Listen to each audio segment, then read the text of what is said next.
Hello everyone, welcome back to Undermine. So, I am stood outside of a new shop for the Undermine server, which I believe I have some time-lapse footage of, so I'll just let you see that, and then I will talk a little bit about how this place runs, what it's for, and who that gentleman over there is. Back in a mo, enjoy.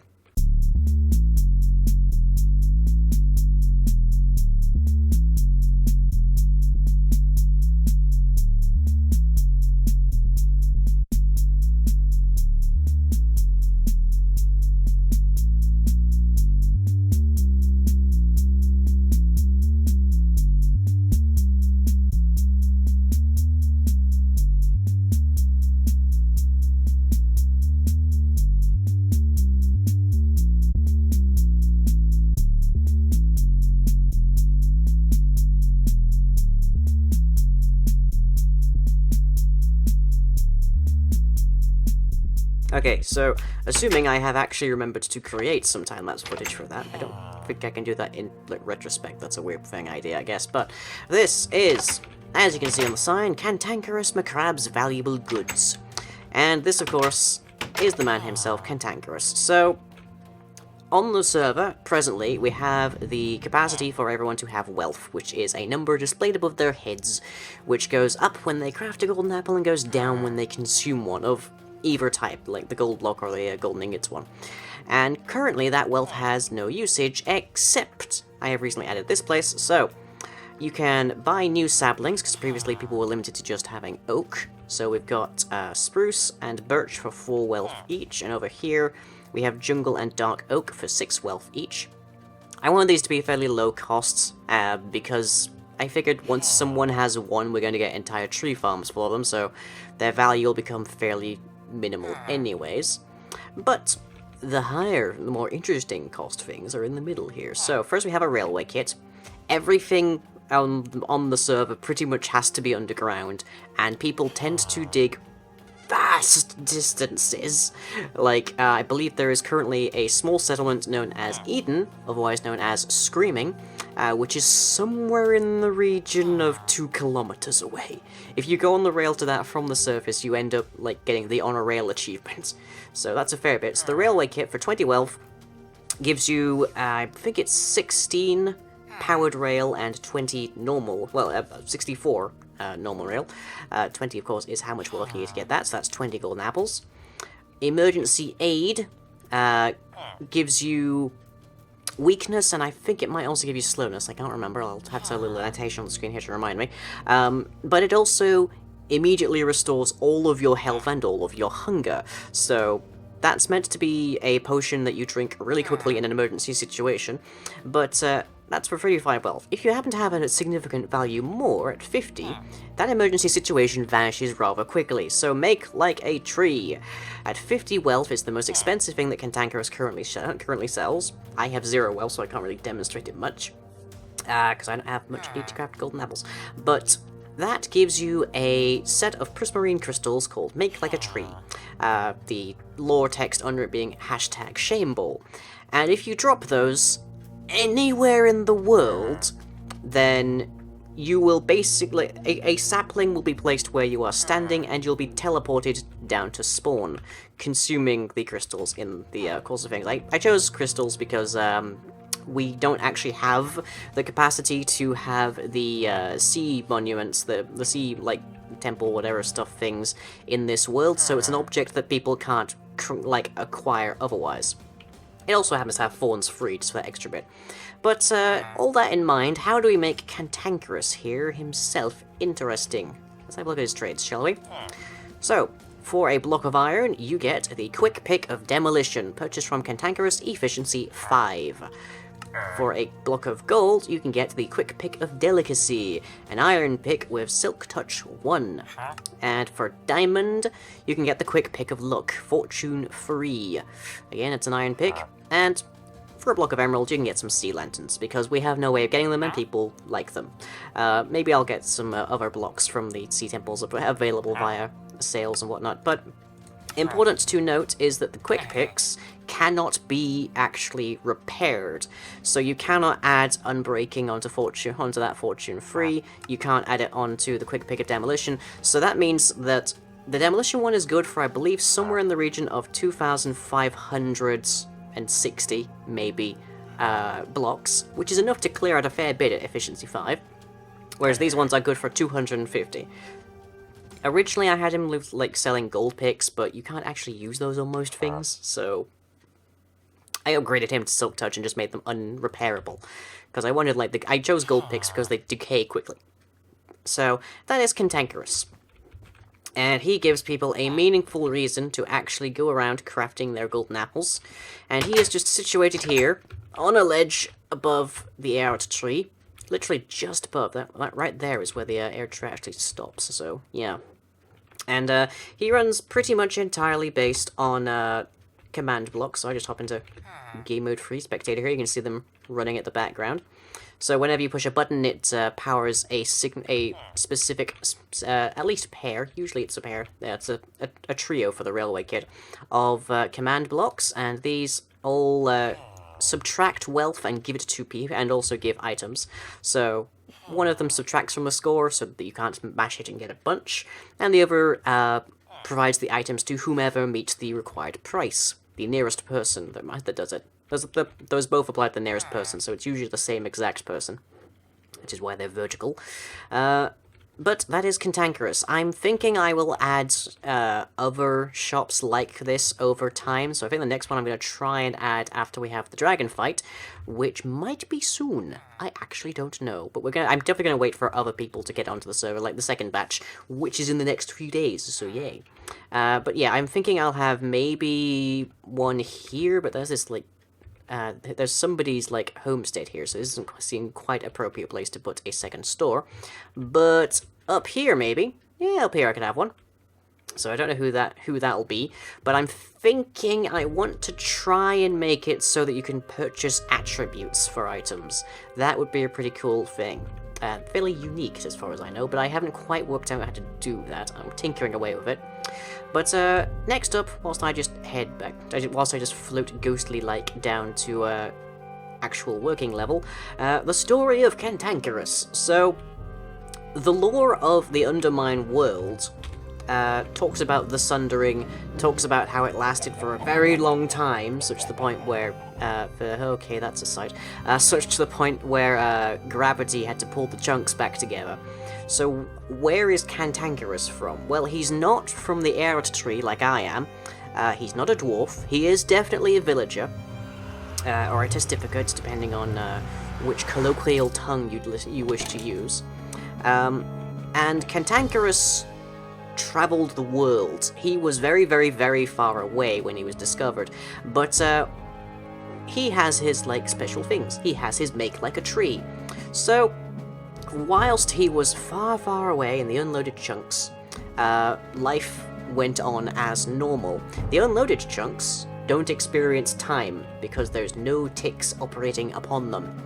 So, as the newly born dwarves of the Erdtree spread out into the world, they eventually loaded the chunk that Cantankerous was in, and having no real place to go anymore, having the world around him gone, he was around whilst the Sundering was happening. Cantankerous threw down his crystals and made like a tree to come to the Erdtree, where he's now set up shop, so that the dwarves can execute commerce with him. So yay, welcome to Cantankerous McKrab. Whether there are any more around, who knows? We shall have to investigate the world further and find out. But our job today is to deal with storage, because I am going to have quite a few too many items, and most of them have been stored in the chests up there, which is a little bit inconvenient when I'm doing all my work down here, so we're making a storage hall. So, first thing of that is I need to clear open space. Back in a mo.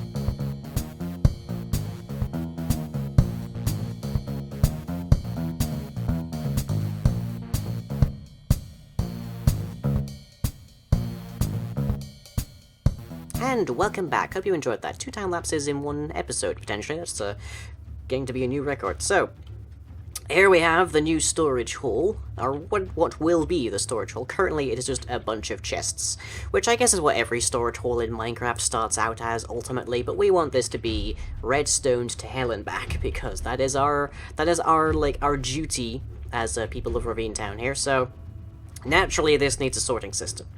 And the way I've got the chests currently set up, I could expand them a bit, like add another level beneath here, so make it 5 tall. I could add more chests along here. But the way I've got it set up right now is we are looking at either one sorting system that goes around these three different portions, or one sorting system segment per portion, so that we've got like a sorting system there, a sorting system there, a sorting system there, and the rejects just get shuffled around until they eventually end up presumably over here, having found no place for them. But we're gonna need some space for that, so I've dug some out back here. This is a fairly substantial volume, and it kind of like touches upon the next thing I need to be concerned about. So I've got the chests arranged vertically, and that can be a bit of a problem. Because the standard way, if I grab some stone, I've already filled some of these chests, so they have some useful stuff in them. 1, 2, 3. And what is over here? I only have the 1 type so far, but that's fine. I can deal with that. Doop, doop, doop, doop, doop, doop. Not duping, of course. This is clearly legit. This is totally legit. Duping.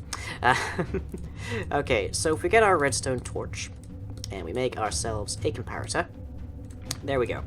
Then, the standard way that you have these things work is that you have a hopper which is containing contents. For example, we're going to say that ours has... Yeah, there we go. We're going to say that ours has some rotten flesh there, and then everything else is going to be something different. Something like... Am I really carrying blocks of iron? Okay, let's just use that. Oh yes, I've renamed two of my picks here, so I've got the mini dig and I've got the quick dig, which is efficiency 4, so it's actually not as fast as the quick pick of demolition, but I don't have, like, I don't really have much reason currently to buy that. Okay, so let's just set up a thing around here. So, let's see, I don't need another comparator, I've got a repeater, I'm good there, but I am going to need another hopper, just to demonstrate how this works. There we go.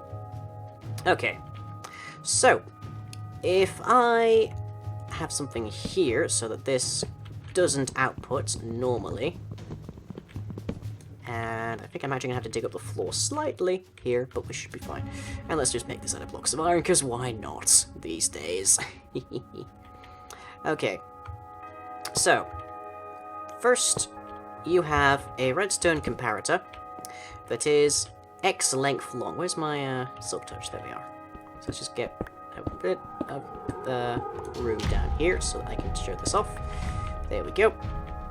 Okay, so you have your comparator up there. It is outputting a signal. That signal is less than 2 in length. So what happens is that it doesn't reach this signal here. But if it does reach that signal there, it manages to send a repeater signal through to a redstone torch on the other side. And that redstone torch is beneath the output hopper here, preventing this from pulling out. Which means, if we just let this tick down, eventually, it shouldn't take very long. Which means that whenever there is more than a certain number of items inside of this hopper, that torch is off, causing the entire thing to enable pulling out. There we go, so it's 6:16. We just do that, and that's okay. And that enables you to create a kind of filter. So, if, for example, I want to filter, let's go with rotten flesh. If I put 1 in, nothing happens. So this does not pull out, and everything is fine. Although it does have a vacuum there of 5 quartz. Well, usually there's an excess item. Then if I put another one in, it triggers, and out comes the rotten flesh. So the only rotten flesh ends up coming through this hopper. This is slightly flawed because, as you can see, we've got one just waiting there, which might be a problem if we have a limited supply of a certain item. But more specifically, you have to have this like at least 2 blocks away from like where you're going to have hoppers for an array of chests. So if we look back here, I've got hoppers going into each of these different chests. The idea being there to, like, generally create a huge backlog. But, so I mean, like, so I can have, like, 8 double chests of a given item, which is not going to happen very often, I can assure you. Especially with iron. Like, I'm using the iron blocks quite glibly here, but seriously, I don't generally have this much iron. I've got about 50, 60 blocks, I think, something in that region, and really, that's, like, not going to last me very long. But anyways, yes. In order to have a filter for every single one of those double chests, I would need to have a system that's capable of having hoppers directly underneath one another, probably using droppers, which I would then have to trigger quite often. So basically, my problem here is that I've got all of this storage, but if I was to use this, I would only be able to store 1, 2, 3, 4, 5, 6, 7, 8, 9, 10, 11, 12 items. 12 types of item, to be exact. So I've got, like, 2 chests here that are full of cobblestone, but I wouldn't be able to, like, have, let's see, I wouldn't be able to sort things out like this, I wouldn't be able to sort things out like that, or like this, that kind of thing. So, instead, we need a much more complicated system. A system that tries to feed items into each individual chest across the line. Now, that is significantly harder, suffice it to say, than our standard old common thing. And I'm going to have to do a little bit of tinkering to make sure I know how to do it, and it is probably going to be quite complicated and time-consuming, and I'm not given the compactness, like the fact that we have 2 chests right next to each other, 2 chest columns right next to each other here, I'm not entirely convinced that I'll be able to have quiet lifting systems, because I'm going to have to make sure that everything is able to be basically everything has to, like, be checked in a column by column basis, and if it makes it through that, then it has to go through the next one, unless I try and, like, add a filter like we had back there, up near the top, I guess, for each column, so everything that can go into a given column can go over there, but that only really works if you've only got a maximum of 5 items, which is, suffice it to say, not very likely. Like, even just here, we've got 1, 2, 3, 4, 5, 6 in the first chest alone. Plus another 3 there, that's 9, and then we'll say 10. If we say 10 is the average, then I would need to have 2 hoppers worth of filter up there, which just would not work. But, that in mind, I'm going to be doing a fair bit of building to make sure I get that running. It's going to be a lot of redstone work, but I will be able to show it off to you guys, hopefully next episode. So if you have any, like, ideas for, like, maybe more details on Cantankerous, or maybe, like, who our next shopkeep is, that could be interesting. But also, it's getting near the end of the month, so I have to remind people that if you have pledged to the Patreon already at the $15 or higher tier, then you will be added to the Undermine whitelist at the start of next month after your pledge has gone through. Which means this is in fact like the best point in time to be applying to my Patreon, because it means you'll get in sooner rather than later. I know that there's been a couple of people who pledged right after donations came through the start of the month who are still waiting to become Underminers. My apologies to them, but other than that, hope you've enjoyed, and I'll catch you all next time.